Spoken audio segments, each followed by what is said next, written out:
Hello, and welcome back to my channel. In today's video, we are going to be setting up my September weekly breakdown in my budget planner. So if that interests you, go ahead and stay tuned.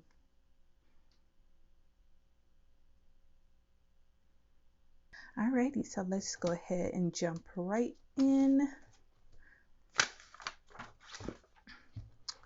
Okay, let me grab my calculator.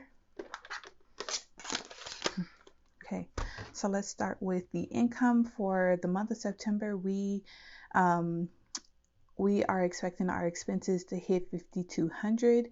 So of that $5,200, we have already received $3,106.90, and we are 1 month ahead. So this money is actually already in our account. So let me go ahead and calculate how much how much of this $5,200 do we still need for budget number 2. Okay, so for budget number 2, we're going to need $2,093.10. Okay, so let me look at these business expenses and see where they fall so I know how much money we need for budget 1 and budget 2. So anything with a B on the sticker means that is business. So iCloud and Adobe Cloud falls in paycheck number 1. And if you're new to my channel, I color code my expenses. So the gray is paycheck number 1 or budget number 1, and then the brown is budget number 2. So we have Adobe Cloud, iCloud in budget number 1, and then Epidemic Sound in budget number 2. So I'm gonna go ahead and write those expenses in their respective column. So iCloud and Adobe Cloud in column number 1, which represent budget number 1, and then Epidemic Sound in column 2 for budget number 2. And then the next thing I'm going to do is split up this income for my business expenses.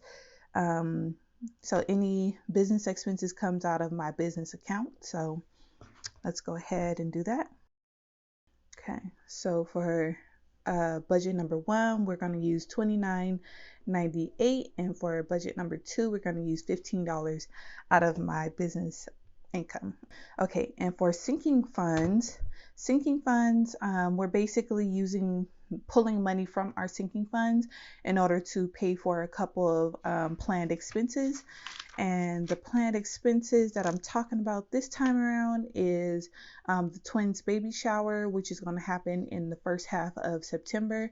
So I'm going to write that $500 in column number 1, and then my husband and I will be celebrating our anniversary in the latter half of September. So I'm going to put that $50 in column number 2.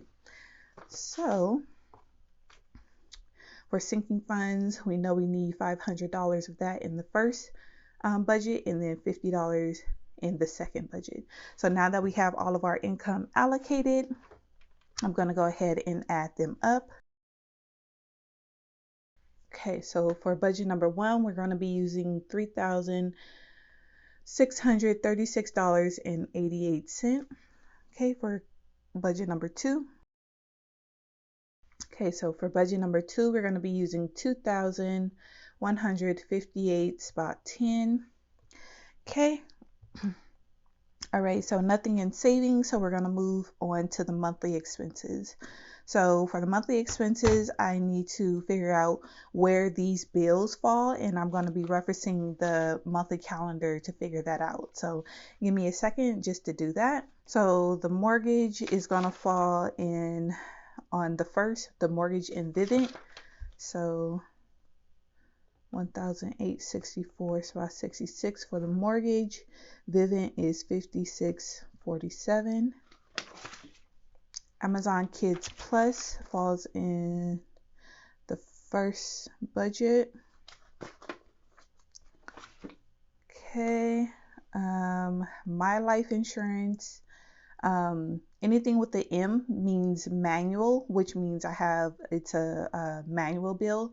All the rest of my bills are on auto pay. So basically all of our credit cards are on manual pay. And they're just a visual reminder that I have to go in and pay the bill by this date. But I do pay our credit card off like almost weekly or every 2 weeks or something like that. So I pay it off way before it's due. So I don't really worry about these due dates. But if ever I need to not pay it for like a full month, then I know what day to pay it by. So you're not going to see the credit cards um, on the monthly budget just because we don't have any balances. Like we are not rolling over any balances on our credit cards. We're paying them off in full. So I'm just going to skip city, and then our car loan is in the first budget, $256.29, and our car loan is the only debt that we are paying on right now.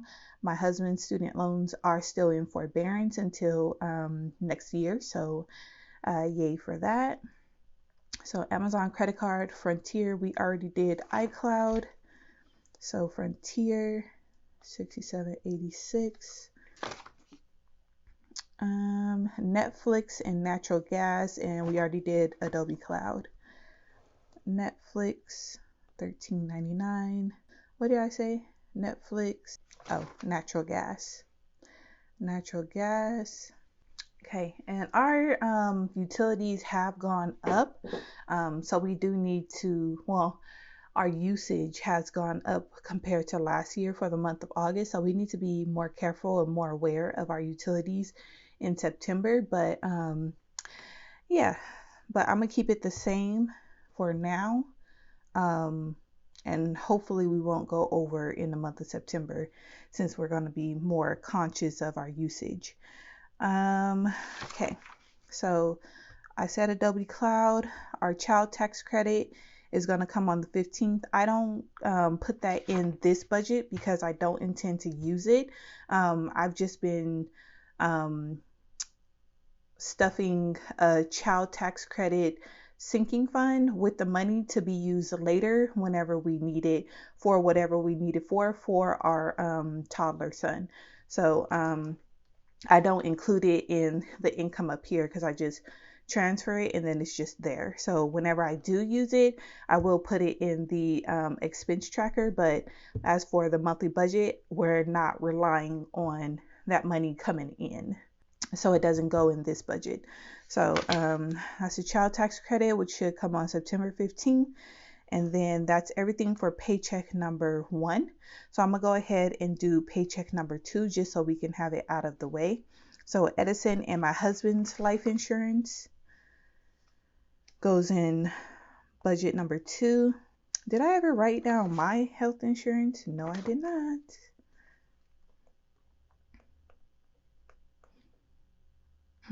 Okay, so hubby's life insurance goes in column number 2. Sapphire credit card is a visual reminder, MetLife, and then water and trash.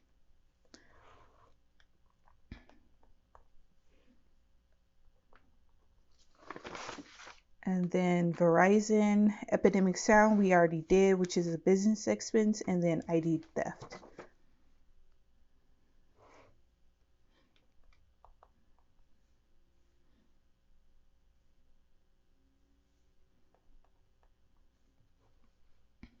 Okay, so childcare we pay every week, so I'm going to split this into 2, so $560 and $560, so that we can pay it bi-weekly. We do use our credit card to pay it, so it doesn't matter that even though it's due weekly, we're paying it bi-weekly because it's going on the credit card, but we are paying off the balance, like I said, when we pay our credit card off every week. So it's fine.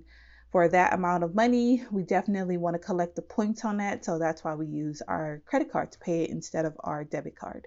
So I'm just going to scan to make sure that all of everything that was in the budgeted column got put into either column 1 or 2, which represents in expense tracker. So go ahead and add up column number 1 and column number 2. All right, so 2,643.61 for expense tracker number 1. Okay, and then for expense tracker number 2, it's 1,236.86. Okie doke. So I'm gonna really quickly, I'm gonna add up these two columns to make sure it equals the budgeted column. And if it does, I know that I did my math correct in these columns. Okay, so it does match. So I did do the math right. So what I'm gonna do is subtract these expenses from this income to see how much we have left. Okay, so in expense tracker number 1, we have $993.27. Okay, so for expense tracker number 2, we have $921.24 remaining. So since we have money remaining, we're going to move over to the cash envelopes. And for cash envelopes, for the most part, we just divide these budgeted numbers into 2 because we need gas, groceries, and Costco for every 2 weeks. So we're going to do 180 for gas. For groceries, we're going to do 80 and 80. And then Costco is 175 and 175 every 2 weeks. And I just took these numbers in the budgeted and just divided them in 2. So diapers and wipes. I'm going to put diapers in, you know what? I am going to really quickly figure out how much money we have left in expense tracker number 1 after we take out the car loan and the expenses that need to come out for our planned expenses, to see if we'll even have money left over for the diapers and wipes and any sinking funds to put into expense tracker number 1. So let me do that really quick.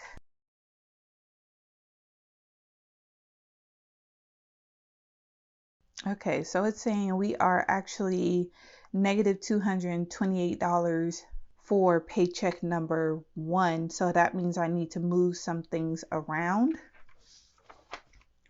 Okay, so that means for 1, I can't put anything else in column number 1, and I need to take away $228 from column number 1. So I can't move anything from the monthly expenses or the car loan because those are actual bills that are due on that date. So I need to concentrate on cash envelopes and move that to paycheck number 2. So for Costco, I'm going to move that fully to paycheck number 2. We did just go grocery shopping. So actually, I'm going to leave Costco the way it is because when we went grocery shopping this last time, I did go way over budget and I have to take this money and pay off our credit card anyway. So right when September 1st hit, or even before then, I'm going to take this money and pay off our credit card. So I want to keep that there.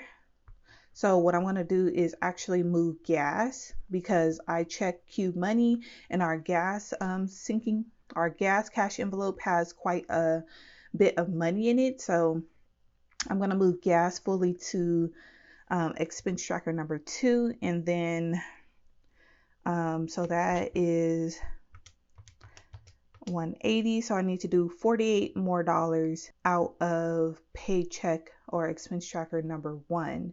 So I need at least $35 in order to do grocery pickup from Walmart. But again, we don't really need all that much since we did pick up a lot of groceries this last time. So I'm going to leave $40 of this grocery money in paycheck number 1.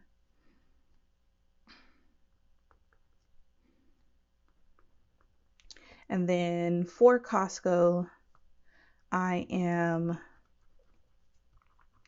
going to put the remaining $8. I'm just going to put $8 in the expense tracker for Costco and paycheck number 1, and then put the remaining in paycheck number 2. What am I doing? It is early. I need to do 175 minus 8 and leave that. And then put the rest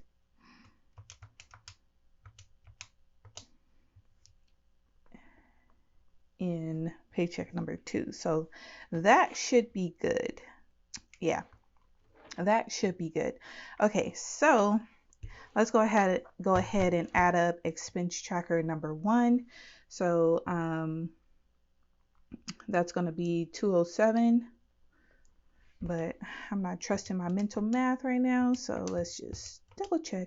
Yeah, 207. So 207 minus 99327, 99327 that we have remaining minus 207 for cash envelopes is 786.27, and then minus this 256.29 for our car loan is 529.98, and we already know that all of these sinking funds are going to go in paycheck number 2 because we don't have any more room in expense tracker number 1. So let me go ahead and write that in. Okay, so we're just going to bring down that 529.98 down to the sinking funds total because we're skipping over it. Now we're going to go to planned expenses. And if you're new to my channel, planned expenses is basically one-time expenses for the month that you're planning. So anything that you're planning on doing that's not a regular monthly expense, like your 4 walls, so gas, groceries, transportation, your mortgage, and any bills that are due, goes on this page. Just a one-time thing. But I also have business expenses that I have to pay for the YouTube channel, so I lump that in with planned expenses as well. So let me go ahead and add up well, expense tracker number 1 is going to come to 529.98. Our remaining from the previous page was 529.98, which means we have 0 left over in expense tracker number 1, which means that we have a 0-based budget for expense tracker number 1, which is what I wanted. So now the expense tracker number 1 is done. Let's finish up expense tracker number 2. And we'll go ahead and add up these cash envelopes because remember we already did column number 2 for monthly expenses. All right, so 663. Oh, actually, I got to put this $40 for diapers and wipes in there. And then, okay, so that looks more correct. So I was looking at it like that doesn't look right. Okay, so 703 for expense tracker number 2, and we are going to subtract that 703 from the 921.24 that we have remaining from the monthly expenses. Okay, so 218.24. We're just going to bring that down because we're not paying any debt in expense tracker number 2. So for our sinking funds, car repair maintenance gets 25, house supplies gets 40. And I did take some money from toiletries and add it to house supplies because I do want to buy some things for the house, and we're pretty good on toiletries, so I just shifted most of the toiletries money for the month of September to house supplies. Clothing gets 20, toiletries now gets $10, fun/holidays now gets $10, and then the twins is still $48.24. So let's go ahead and subtract that from what was remaining up here. Okay, so we have $65 left in expense tracker number 2. And then for planned expenses, we just have our anniversary and epidemic sound in expense tracker number 2, which is $65, and that's what we have remaining. So that is a 0-based budget for expense tracker number 2. So cash envelopes got crazy this time, but good thing we are using the drill down budget method because I wouldn't have caught that once I set up my until I went to go set up my paycheck budget number 1. So that's why I like this method, because it allows me to like move things around and see like if we're going to be over budget or where extra money is before the month even starts. So I hope you guys enjoyed the video. If you did, please give it a big thumbs up and hit that subscribe button if it feels right, and I'll catch you guys in the next one. Bye.